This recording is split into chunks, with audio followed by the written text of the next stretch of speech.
Bonjour à tous, bienvenue dans cette nouvelle édition de Be My Guest. Nous sommes en live sur YouTube, Twitter, Facebook, Periscope et LinkedIn. N'hésitez pas à partager, à poser vos questions et à vous abonner. Aujourd'hui, nous allons parler de concessions automobiles.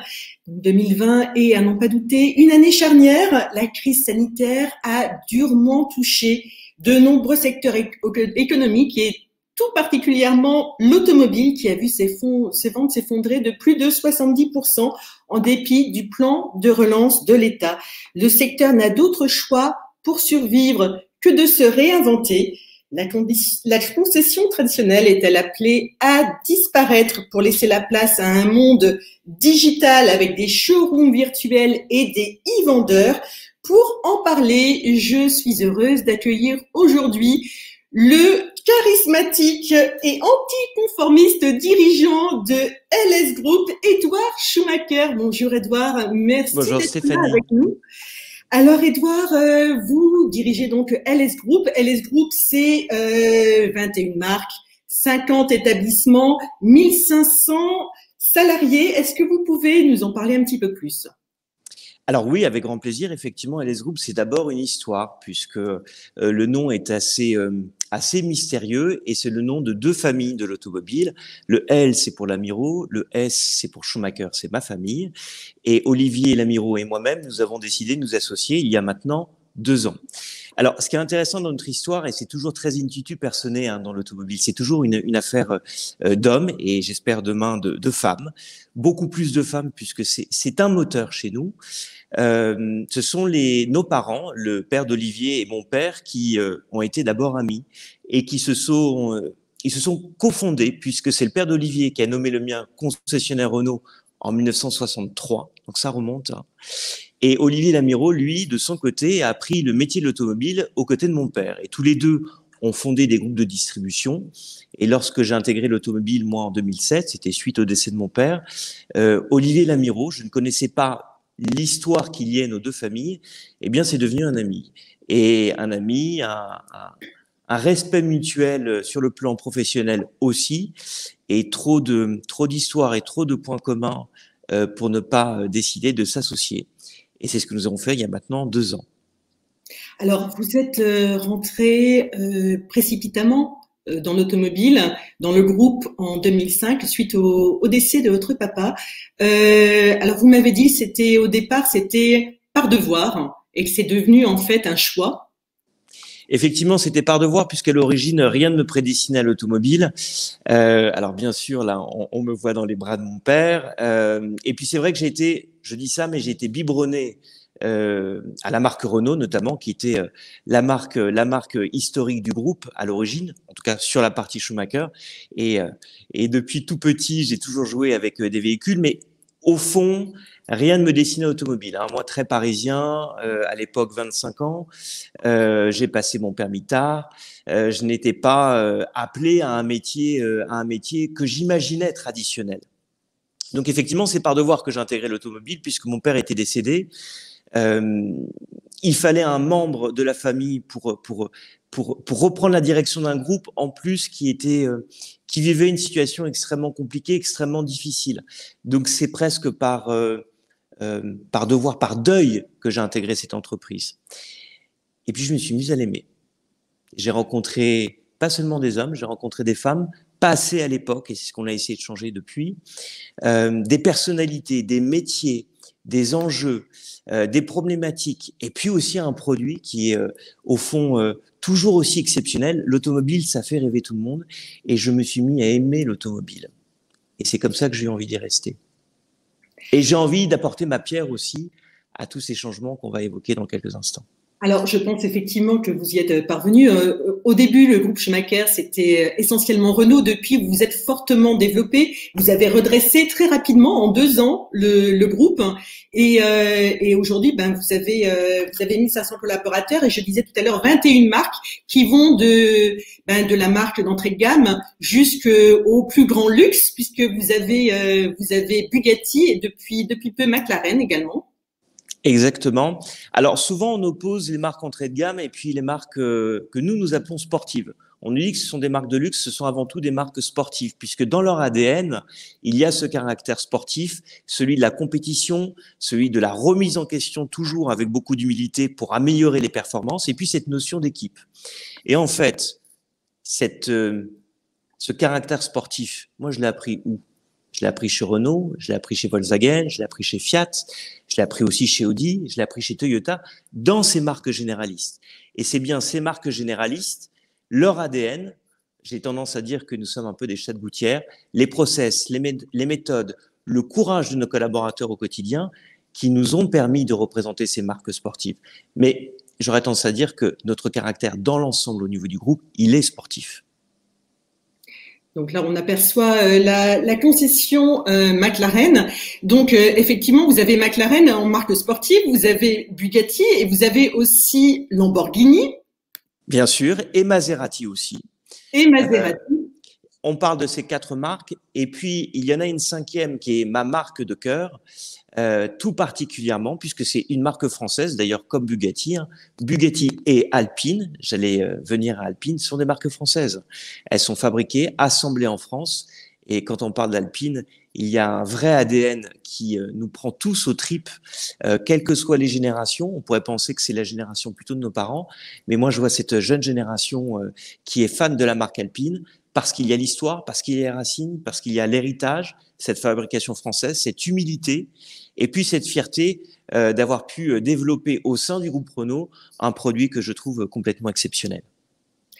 Alors, Edouard, vous n'êtes pas le seul dans ce cas-là, mais effectivement, depuis le mois de mars, c'est extrêmement compliqué pour le secteur automobile, avec tout d'abord le premier confinement, puis le deuxième, et ce, en dépit des aides de l'État.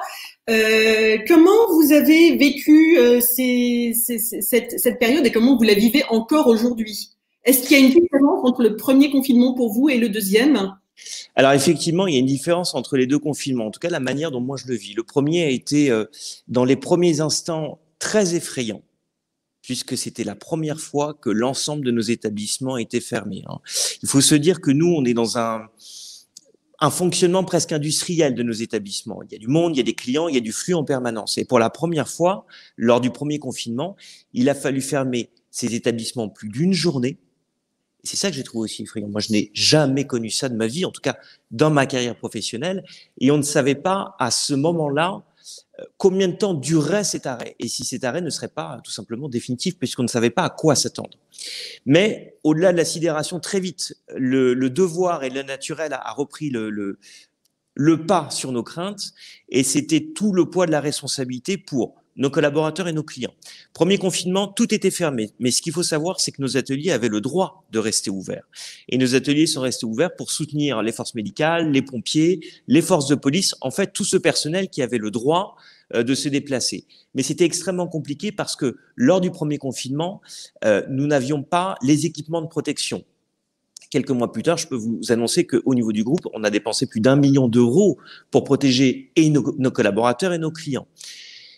Lors du premier confinement, tout s'est fait donc sur la base du volontariat et nos volontaires ont été protégés comme on le pouvait, avec le matériel qu'on pouvait trouver. Mais il y avait un très fort élan, un très fort esprit de solidarité dans nos entreprises qui forment le groupe, mais aussi au niveau du pays.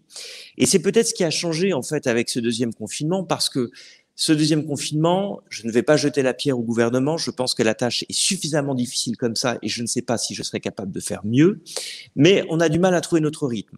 Là encore, nos ateliers ont le droit de rester ouverts, on nous incite à rester chez nous, mais en même temps, il faut travailler, nos clients sont un petit peu perdus et on est un peu sur cet entre-deux qui n'est pas positif. Le gouvernement, là encore, essaie de nous protéger, mais je pense que dans l'application, et ça sera un petit peu mon coup de gueule, j'essaie de rester toujours très positif, et vous le verrez, mais je pense qu'il faut dire les choses. Nos ateliers ont le droit de rester ouverts, nos showrooms doivent être fermés. Nos showrooms doivent être fermés comme 100% des petits commerces en France. Ben, je trouve ça complètement con. Je suis désolé, je suis vulgaire, je trouve ça complètement idiot, et on ne va pas dans la bonne direction. Et je m'assimile peut-être plus aux petits commerçants parce que nous, quand on parle d'un groupe, on a un chiffre d'affaires qui avoisine le milliard d'euros, mais c'est une confédération de PME et de petites structures avec des fonctionnements, des niveaux d'implication de l'ordre familial de nos équipes. Et on fonctionne comme des petits commerçants, on fonctionne comme des épiciers. On nous demande de fermer nos showrooms comme on demande aux petits commerces de fermer boutique. Mais attendez, moi j'ai 1500 personnes, je n'ai eu à ce jour aucun cas de transmission de collaborateur à collaborateur ou de client à collaborateur ou inversement. Ça veut dire quoi? Ça veut dire que lorsqu'on on respecte les mesures de sécurité, lorsqu'on a les équipements de protection, on ne tombe pas malade. Alors bien sûr, à un moment ou à un autre, j'aurai un cas de transmission, la probabilité l'exige presque. Mais ça veut dire qu'en prenant soin les uns des autres, on peut continuer à travailler. Et donc je trouve ça complètement aberrant de fermer les petits commerces. Les petits commerces, en fait, un commerçant, c'est le meilleur gardien du temple. Il va protéger ses clients, il va protéger son commerce, sa boutique, et le gouvernement devrait s'appuyer sur ces commerces. Nous, dans la distribution automobile, on nous assimile à la grande distribution. Malheureusement, on n'a pas les flux de la grande distribution. On a des showrooms qui sont démesurés, on a des ratios de surface aux collaborateurs ou aux clients qui sont énormes, le risque de transmission il est minimal. Et qu'est-ce qui aujourd'hui, moi, me fait beaucoup de peine?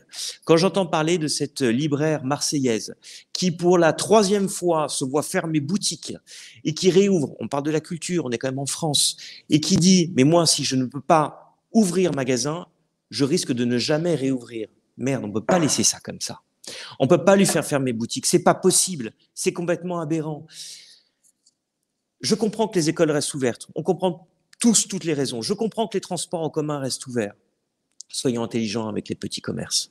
Vous savez, nous, dans les concessions automobiles, tous les jours, et on a pu échanger là-dessus en off, mais je dis quand même, tous les jours, 5 à 10 de nos établissements sont contrôlés pour savoir si nos showrooms sont correctement fermés.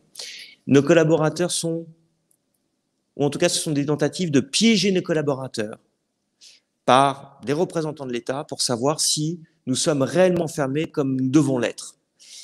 Alors vous êtes piégé de toute façon. Est-ce que vous pouvez nous donner un exemple concret? Des scénarios qui sont extrêmement variés, des couples qui viennent à nos vendeurs qui sont... On a le droit d'avoir des vendeurs en showroom pour livrer les véhicules, on a le droit d'avoir des vendeurs en showroom pour proposer des solutions de mobilité, mais on n'a pas le droit d'avoir des vendeurs en showroom pour vendre les voitures. Tout doit se faire par téléphone, par email ou via les nouveaux moyens de communication qu'on peut essayer de développer dans l'urgence. Mais on peut avoir, je citais des couples ou des personnes seules qui se présentent à nous et qui essaient de convaincre nos vendeurs qui sont des clients, des acheteurs, non pas potentiels, des acheteurs confirmés qui sont prêts à acheter le véhicule sur le moment. Ils essaient de piéger nos vendeurs. Je trouve ça juste minable. Je suis désolé, je trouve ça minable. Qu'on soit contrôlé, mais d'une manière élégante, pas en essayant de nous piéger. C'est ridicule, parce que nos vendeurs, ils ont besoin de bouffer aussi. Ceux qui ne sont pas au chômage partiel, ils nourrissent leur famille sur les commissions. Donc je trouve que les solliciter de cette manière-là, je trouve ça dégueulasse. Voilà. Je le dis, j'assume, peut-être que j'aurai 10 contrôles de plus par concession, mais nous, dans le commerce, on se bat pour préserver nos emplois. On se bat pour préserver un emploi, c'est en moyenne 2,5 personnes qui vivent de cet emploi derrière. Et en fonction des secteurs géographiques, ça peut monter à 3,5. Ça a une valeur. Donc si j'entends parler de collègues concessionnaires qui malgré tout restent ouverts, c'est parce qu'ils n'ont pas le choix. Ou de garagistes, c'est parce qu'ils n'ont pas le choix. Ou de petits commerces, comme cette libraire à Marseille, c'est parce qu'ils n'ont pas le choix. Donc, n'essayez pas de nous piéger. Contrôlez-nous, ok, mais n'essayez pas de nous piéger. Et la sanction, c'est quoi? C'est une fermeture administrative et des amendes. Est-ce qu'on a besoin de ça aujourd'hui?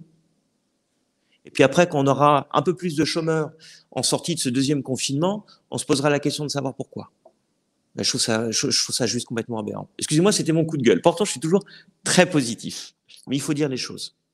Est-ce que vous connaissez certains concessionnaires qui ne se relèveront pas en fait de ce deuxième confinement, qui vont mettre la clé sous la porte début de l'année prochaine? Non, je ne connais pas de concessionnaires qui seront en difficulté parce que on a cette chance d'avoir l'appui des constructeurs, on a cette chance d'avoir pu, grâce à nos socles de chiffre d'affaires, de lever des PGE importants qui nous permettent de tenir sur notre trésorerie. Dans le secteur automobile, moi je pense à mes partenaires, mes agents, les garagistes indépendants qui n'ont pas cette sécurité que nous avons en termes de trésorerie. Alors, on essaie de les aider comme on peut, nous aussi, à notre échelle, mais ils sont beaucoup plus vulnérables que nous. Il faut pas qu'on les perde. Ils sont utiles à la mobilité de tous, eux aussi. Il n'y a pas que les concessions automobiles. Alors, vous avez évoqué des solutions mises en place pour pallier justement l'absence de clients en concession. Est-ce que vous êtes passé, comme par exemple Peugeot, à des showrooms virtuels avec des e-vendeurs? Est-ce que vous faites ce genre de choses dans le groupe LS? Alors, chez nous, tous les vendeurs sont potentiellement des e-vendeurs, puisque en permanence, nous avons développé, nous en propre ou avec les constructeurs, des outils de communication au plus près possible de nos clients. Maintenant, si on parle d'un showroom virtuel, la problématique est très simple. C'est que un véhicule, c'est complexe. C'est le fruit d'une multitude de combinaisons, de configurations possibles. Et aujourd'hui, il n'y a pas de solution de showroom virtuel qui soit à la hauteur de nos besoins. Je m'explique.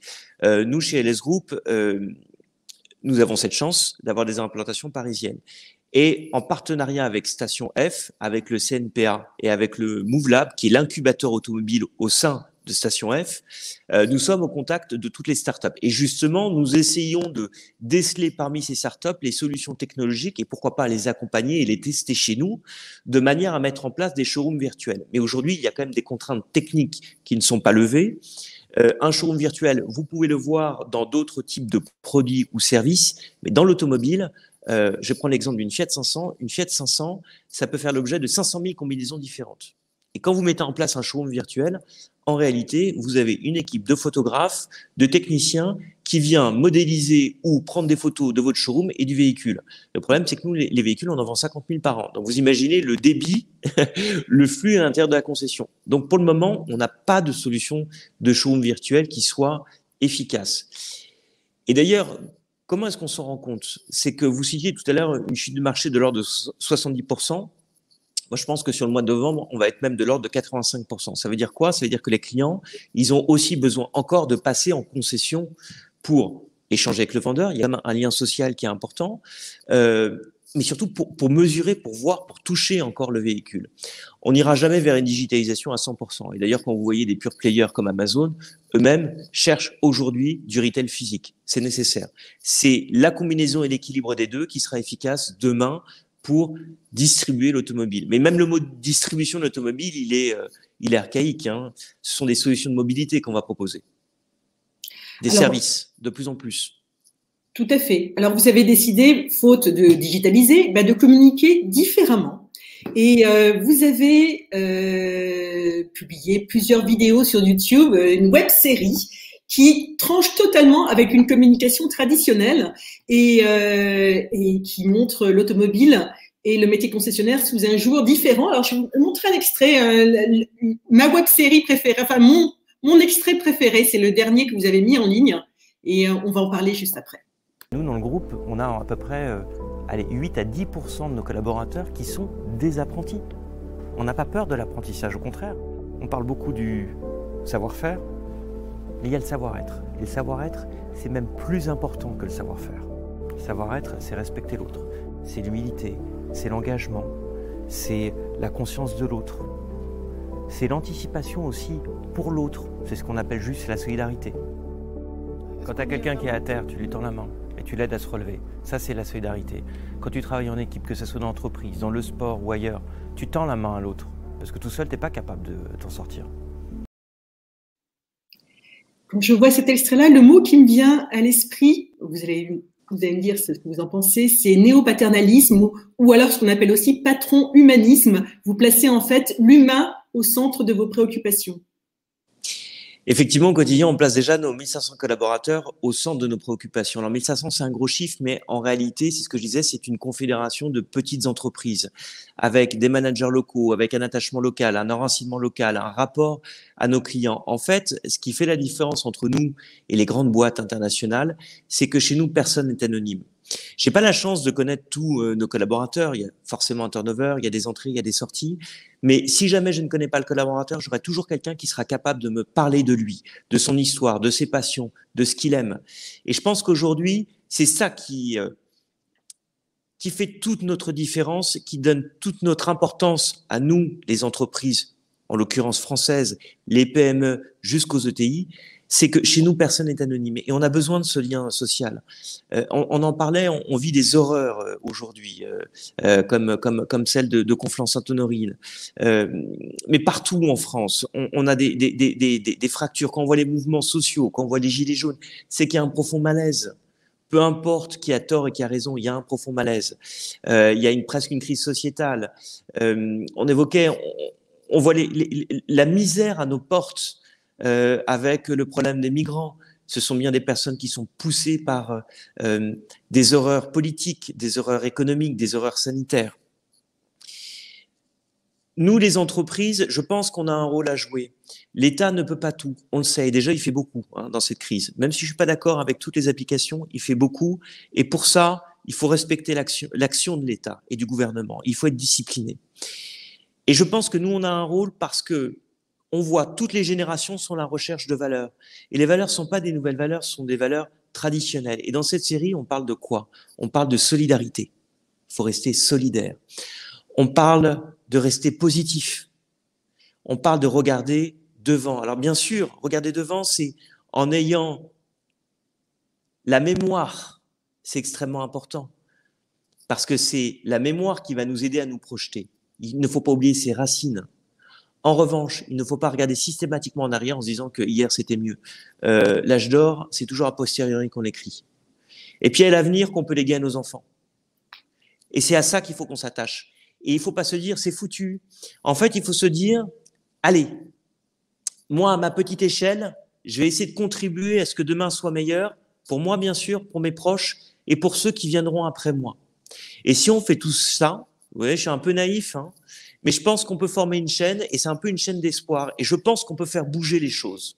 Alors, plutôt que de se plaindre, je sais c'est dur, je sais c'est compliqué, mais essayons toujours d'aller de l'avant et essayons de changer le monde autour de nous.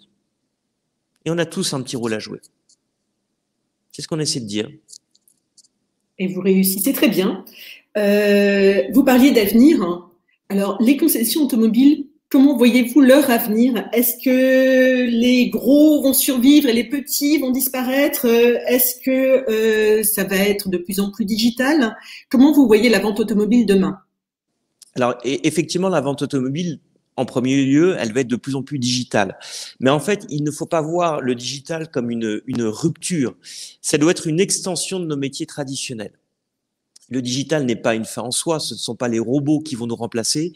Et de manière générale, dans le commerce, on se rend compte que on a tous besoin, moi le premier, de revenir à un contact humain. Moi, je n'ai pas envie de discuter avec un robot, je n'ai pas envie de discuter avec une base de données, je n'ai pas envie de discuter avec un CRM, je n'ai pas envie d'être anonyme. En revanche, tous ces nouveaux outils, là, on discute par caméra interposée, on le fait déjà avec nos clients, on arrive à modéliser néanmoins à distance les véhicules. Tout ça, ça doit être un soutien, ça doit ôter la contrainte d'accès de nos clients à nos services. Mais n'oublions pas l'humain, l'humain est au cœur de tout. Et c'est ce qui fait toute la différence. Alors, si on parle de l'évolution des concessions, comment peuvent-elles évoluer? Alors, il y a plusieurs scénarios possibles.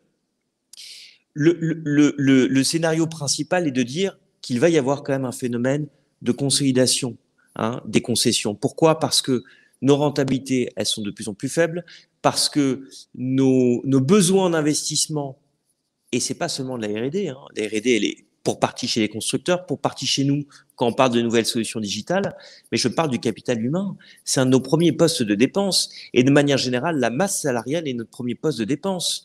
Chez nous, la formation représente... Alors, ce problème, c'est que si je rapporte ça au chiffre d'affaires, comment on vend des voitures, c'est assez faible. Je vais vous donner un exemple. La formation chez nous, c'est 1 million d'euros par an qui sont investis dans une formation continue de nos collaborateurs. Et ça va être essentiel parce que le niveau de technicité va augmentant. Et pourquoi? Parce que quand on parle de véhicules partiellement ou totalement électrifiés, on parle d'électricité, on parle d'hydrogène, on parle de véhicules hybrides, eh bien, ça nécessite des compétences supplémentaires. Chez nous, on n'a aucun mécanicien de base. Chaque mécanicien a suivi des mois, pour pas dire plusieurs années maintenant, de formation et de formation continue. Et c'est la même chose pour tous nos métiers. Chez nous, dans une concession automobile, il y a en moyenne 80 métiers différents. Et c'est ce qui fait la richesse, justement, de l'automobile. Alors, on va être forcément dans un phénomène de consolidation, parce que des investissements de plus en plus lourds, des marges de plus en plus faibles, aussi une recherche de nouvelles sources de revenus, parce que notre métier va évoluer de plus en plus vers les services, des services de mobilité, dont on ne sait pas encore quels sont les niveaux de rentabilité. Et donc forcément, il va y avoir un phénomène de consolidation. Ça, c'est pour la partie principale des concessions. Alors, juste une question, parce que certaines personnes s'interrogent, il y a un phénomène de consolidation, c'est-à-dire qu'il va y avoir un regroupement. C'est ce que vous voulez dire. Exactement. Un phénomène de regroupement avec soit des rachats, soit des fusions totalement amicales comme celle de LS Group entre la famille Lamiro et la famille Schumacher. Mettre les ressources en commun. À deux, on est plus fort. Et puis, ça, c'est un mouvement qui va, je pense, concerner plus les marques généralistes et les marques premium. Si on parle des marques de niche, des marques purement passion, on a pu citer des marques sportives que nous représentons, Lamborghini, McLaren, Bugatti, Alpine, Maserati, mais je pourrais citer Ferrari, mais je pourrais citer Lotus, je pourrais citer des marques même comme Volvo, qui était à la fois une marque premium et une marque de niche. Elles ont des positionnements qui sont peut-être à part de ces phénomènes de concentration. Pourquoi ? Parce que on va vers ces marques-là, parce qu'on va chercher un expert local, un rapport encore plus direct que par rapport à son concessionnaire habituel. Et je pense que dans cette démarche, qui est une démarche 100% passion, on pourra toujours voir des spécialistes locaux survivre à ce phénomène de consolidation. La taille n'est pas tout. Parce que, comme l'humain est au cœur de tout, nos clients, ils sont pas idiots, hein, ils sont plus informés que nous, ils vont rechercher, bien sûr, un service, une expérience, mais aussi une compétence, et puis une disponibilité. Et c'est ce qu'on essaie de mettre en œuvre, nous tous les concessionnaires, pas seulement LS Group, c'est une disponibilité de nos collaborateurs. Et je me sers un peu de notre échange comme une tribune pour remercier nos collaborateurs, parce que quand je vois ce qu'ils sont capables de faire, parfois dans des conditions difficiles. Je prends toujours d'ailleurs cet exemple du réceptionnaire chez nous. Et je prends l'exemple du réceptionnaire Renault. Je pourrais prendre l'exemple du réceptionnaire Toyota. Le réceptionnaire, c'est quoi ? C'est le conseiller service lorsque vous allez faire réparer votre voiture. Il vous attend derrière le desk. Et il va répondre à votre demande. Ce qu'il faut savoir, c'est qu'il répond à votre demande physiquement. Il répond à votre demande en même temps par téléphone, par email, par SMS. Il charge son équipe de mécano-techniciens derrière de travail, il les pilote, il les manage, il répond à leurs problématiques personnelles parce qu'on est tous humains. Et c'est ça aussi, manager et piloter de l'humain. Et tout ça, il le fait avec beaucoup de conviction, beaucoup de sens de satisfaction du client. Pas forcément tous les moyens encore technologiques, même si on y travaille et que on essaie de rattraper notre retard à marche forcée, et tout ça en gérant un volume. Et je peux vous dire que faire de la qualité en faisant face aux volumes qui sont les nôtres, ce sont 250 000 opérations après-vente au sein du groupe chaque année. C'est énorme, c'est gigantesque, avec un niveau de technicité qui est incroyable. Eh bien, satisfaire le client dans ces conditions-là, ben, je leur dis chapeau à ces gars-là. Chapeau. Et quand je vois que ces mecs-là, et je dis ces mecs, je suis désolé, hein, vous voyez, je suis encore très branché sur les 80% de nos effectifs qui sont encore masculins, mais j'insiste, on essaie de féminiser le plus possible et c'est l'objet de cette web-série. Eh bien, ces femmes et ces hommes, je leur dis chapeau, parce que ils font ça parce qu'ils ont une vraie conscience professionnelle, ils ont une vraie conscience du client, et c'est pas moi qui leur ai appris, ils la portent au fond d'eux. Donc bravo. Alors, quand je vous entends, j'ai le sentiment que l'automobile est un métier d'avenir. Et vous dites effectivement que vous essayez de plus en plus de féminiser le métier. Alors, ce n'est pas, est-ce que justement ce métier d'avenir, le fait que ça devienne de plus en plus technique, ce n'est pas une chance aussi pour les femmes d'intégrer le secteur de l'automobile? Alors, je vais prendre la question autrement, mais je pense que vous avez parfaitement raison. Moi, je suis convaincu d'abord de la complémentarité des femmes et des hommes dans le fonctionnement. Je suis convaincu aussi qu'il faut sortir de ce clivage de dire bon, les hommes sont meilleurs en maths, donc ça fait des meilleurs ingénieurs. Non, mais tout ça, c'est des conneries. Ça, c'est pas vrai. En revanche, c'est vrai qu'on a tendance à communiquer différemment. Et dans toutes les équipes où des femmes en proportion conséquente ont pu nous rejoindre, j'ai trouvé une meilleure stabilité. Mais de la même manière, là où il y aurait trop de femmes, il faut mettre un petit peu d'hommes. Donc l'équilibre se trouve. Pour répondre à votre question, il y avait un certain nombre de métiers chez nous qui, effectivement, pour des questions là, physiques, ça c'est très factuel, restaient encore fermés aux femmes. Et je pense aux anciennes techniques de l'après-vente. C'est une technique de l'après-vente, il valait mieux faire 80 kilos et avoir la force physique d'un homme pour pouvoir intervenir sur les véhicules. C'est plus le cas aujourd'hui et effectivement, vous avez entièrement raison, avec une plus grande technicité, non cliché, hein, le garagiste il est propre, hein, le garagiste est technique et les interventions après-vente vont nécessiter plus d'expertise, plus de diagnostic encore, plus d'interventions non physiques. Moi, quand je vois les équipes chez nous qui interviennent sur des ordinateurs pour échanger avec les techlines, pour échanger avec les ingénieurs, eux-mêmes sont déjà en passe de devenir des ingénieurs. Et d'ailleurs, on ouvre de plus en plus nos métiers de l'après-vente à l'ingénierie. Et là, bien sûr, dans ce contexte-là, il y a de plus en plus de femmes. Si on parle de nos autres métiers commerciaux, c'est-à-dire les métiers front, où vous êtes en contact avec la clientèle, à la pré-vente, bien sûr, à la réception, à la partie vente, à la partie administrative, là, les femmes sont très largement représentées dans notre groupe, parce que c'est un peu le leitmotiv depuis des années, mais partout dans la distribution automobile, les femmes sont là, et elles nous apportent l'équilibre dont nous avons besoin. Alors, ce qui frappe quand on regarde votre web-série, et notamment l'épisode qui s'intitule « Nos ailes », E2LES et AILES, on se rend compte en fait que les femmes du groupe, puisque vous interviewez des femmes du groupe, ne sont pas là pour une question de parité, mais elles se sont vraiment battues pour être là et elles sont reconnues pour leurs compétences. Alors, je vous remercie d'avoir parfaitement compris notre philosophie. Effectivement, alors, la parité, ça peut être une forme de discrimination positive, une bonne chose au démarrage. Mais ça, c'était la question il y a 30 ou 40 ans. Aujourd'hui, les femmes, elles sont chez nous par la compétence. Et c'est comme ça qu'elles seront crédibles. Chercher à mettre des femmes pour mettre des femmes, je pense que ça décrédibilise la condition féminine. Pourquoi ? Parce que ainsi, on ne met pas la compétence en avant. Et on ne fait que enrichir un vieux discours archaïque qui est de dire que les femmes sont là parce que ce sont des femmes. Non, non, non, non. Chez nous, elles sont compétentes et elles sont reconnues comme telles. Et je peux vous assurer que nos hommes ne font plus la différence aujourd'hui. Alors, pour terminer, j'aimerais vous interroger sur votre vision de l'avenir de l'automobile. Alors, vous travaillez dans le secteur, vous êtes un passionné de l'automobile. Est-ce que vous pensez que l'automobile va finir par disparaître, l'automobile telle qu'on la connaît, qui est conduite par un humain, va finir par disparaître au profit de la voiture autonome? Quelle est votre vision? Et effectivement, la voiture va évoluer, mais elle ne fait qu'évoluer depuis sa naissance. On disait l'automobile morte. Moi, je suis désolé, ce que je peux constater, c'est que depuis ces problèmes sanitaires, nos ventes ont paradoxalement explosé. Quand on parle d'une chute des ventes, c'est parce qu'on a un arrêt contraint, obligatoire, réglementaire de nos activités. En revanche, on consomme de plus en plus de mobilité et d'autant plus au regard de cette crise sanitaire. Pourquoi ? Parce qu'une voiture, ça peut être sa propre voiture. On n'est pas obligé de la partager, sa voiture. Et c'est une manière de se protéger dans ce contexte difficile. Si on parle effectivement des robots qui vont conduire nos voitures, je pense que ça n'ôtera pas le plaisir de prendre le volant, puisque ça ne remplacera jamais ce plaisir, et on doit garder ce plaisir automobile.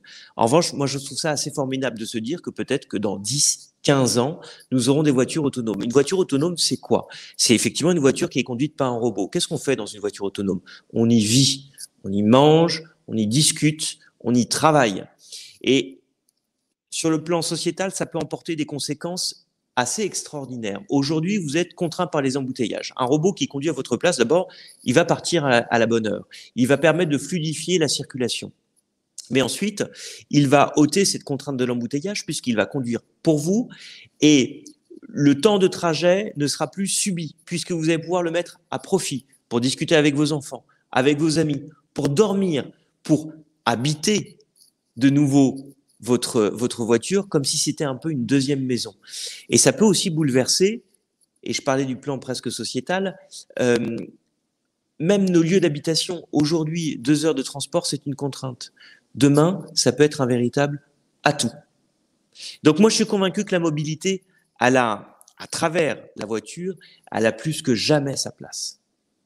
Et puis, vous savez, la voiture, c'est d'abord la liberté. Moi, j'adore le train, j'adore les transports en commun, mais j'adore aussi prendre la route et décider de mon propre horizon. Tout à fait, je suis tout à fait d'accord avec vous.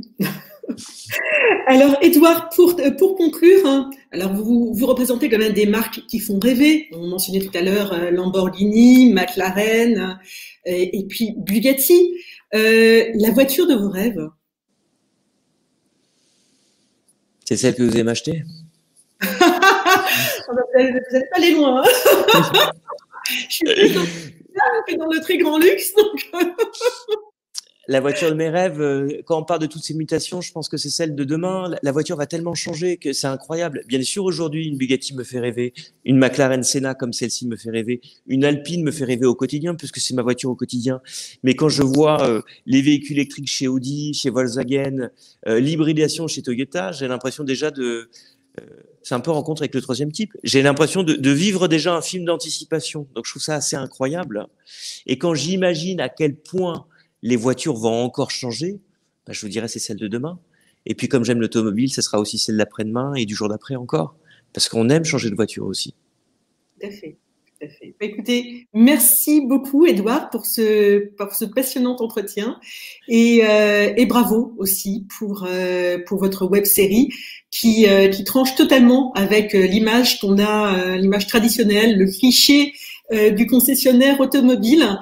Et qui est porteuse d'espoir aussi puisqu'elle replace l'humain au centre des préoccupations. Merci à tous d'avoir suivi sur LinkedIn, Twitter, Periscope, YouTube et Facebook. Et je vous donne rendez-vous vendredi. Merci Edouard, bonne journée. Merci à tous, merci Stéphanie. Au revoir. Au revoir.